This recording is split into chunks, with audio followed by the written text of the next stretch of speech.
जयपुर के जेल में एक उदास माहौल था।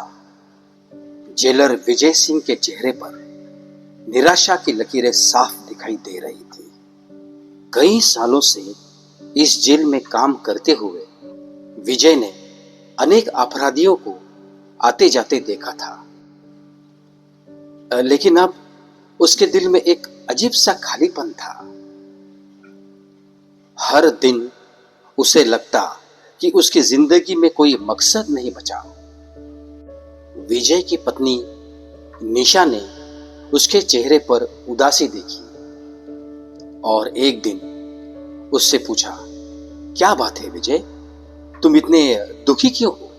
विजय ने एक लंबी सांस लेते हुए कहा, निशा, मुझे लगता है कि मैं अपनी जिंदगी में कुछ नहीं कर रहा हूं।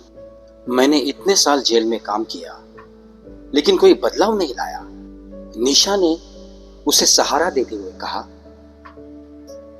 तुम्हें याद है रवि, वह एक मनोवैज्ञानिक है, शायद वह तुम्हारी मदद कर सके। विजय ने कुछ सोचा और अगले ही दिन अपने पुराने दोस्त रवि से मिलने का फैसला किया। रवि ने उसकी बातें ध्यान से सुनी और कहा, विजय, तुम्हारे मन में जो खालीपन है वह शायद इस वजह से है कि तुम अपने काम को केवल एक नौकरी की तरह देख रहे हो। अगर तुम इसे एक मिशन की तरह देखोगे तो तुम्हें नई ऊर्जा मिलेगी। विजय ने रवि की बातों पर विचार किया और वापस जेल लौट आया। एक दिन उसका सामना एक नए कैदी अर्पित से हुआ। अर्पित की आंखों में एक अजीब सी चमक थी, लेकिन उसके चेहरे पर गहरे दुख के निशान थे। विजय ने उसकी फाइल देखी और पाया कि वह किसी गंभीर अपराध के लिए सजा काट रहा है, लेकिन उसके व्यवहार में कुछ अलग था। विजय ने अर्पित से बात करने का फैसला किया।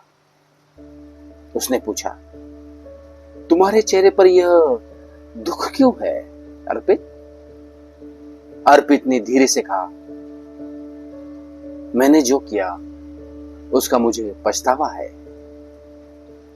लेकिन मुझे ऐसा लगता है कि मेरे पास दूसरा मौका नहीं है। विजय ने अर्पित की बातें सुनकर सोचा कि शायद यह उसका मौका है कुछ बदलाव लाने का। उसने अर्पित को एक कार्यक्रम में शामिल किया जहां कैदियों को शिक्षा और कौशल सिखाया जाता था। धीरे धीरे अर्पित की सोच और व्यवहार में बदलाव आने लगा।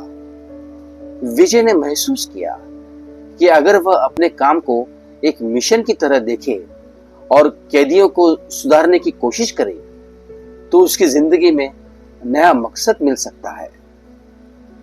उसने जेल में और भी सुधार कार्यक्रम शुरू किए और कैदियों के साथ व्यक्तिगत रूप से काम करने लगा। कुछ ही महीनों बाद अर्पित ने अपनी सजा पूरी कर दी और जेल से बाहर निकलते समय विजय से कहा, जेलर साहब, आपने मुझे दूसरा मौका दिया। अब मैं एक नया जीवन शुरू करूंगा। विजय की आंखों में आंसू थे, लेकिन इस बार ये आंसू खुशी के थे। उसने निशा से कहा, अब मुझे लगता है कि मेरी जिंदगी में कुछ मकसद है। मैं इन कैदियों की जिंदगी में बदलाव ला सकता हूं। निशा ने मुस्कुराते हुए कहा, विजय, यही तो मैं चाहती थी कि तुम समझो।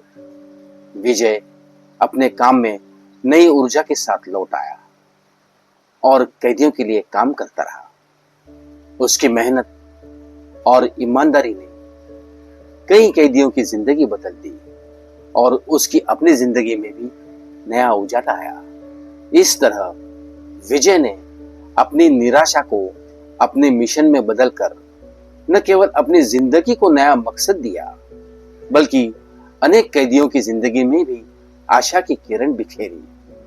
अगर कहानी अच्छी लगी हो तो हमारे चैनल को सब्सक्राइब करके बेल आइकॉन को दबाएं ताकि आने वाली नई कहानी का नोटिफिकेशन आपको जरूर मिले। तब तक के लिए धन्यवाद।